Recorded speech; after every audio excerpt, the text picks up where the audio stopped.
हाय ସାଙ୍ଗମାନେ, ଦେଖ ଏଇଠି କେମିତି ବସ୍ ତିଆରି କରାଯାଏ। ମୁଁ ଆପଣମାନଙ୍କୁ ଦେଖାଉଛି।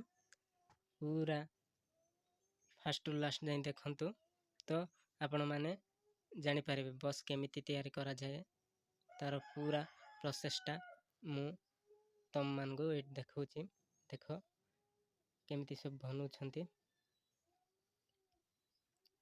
କେବେ ଆପଣମାନେ ଦେଖିନଥିବେ ଏମିତିକା ଭିଡ଼ିଓ। ମୁଁ ଆପଣମାନଙ୍କୁ ଦେଖାଉଛି। এই ଭିଡ଼ିଓ ସମ୍ପୂର୍ଣ୍ଣ ଦେଖନ୍ତୁ ତ ବସ୍ କେମିତି ତିଆରି ହୁଏ। ଗୋଟେ ବସ୍ ବନେଇବାକୁ କେତେ ସମୟ ଲାଗିଥାଏ ଦେଖନ୍ତୁ। ଗୋଟେ ମିନିଟରେ ମୁଁ ଆପଣମାନଙ୍କୁ ପୁରା ଫାଷ୍ଟରୁ ଲାଷ୍ଟ ଯାଏଁ ଦେଖେଇଥିଲି ସବୁ।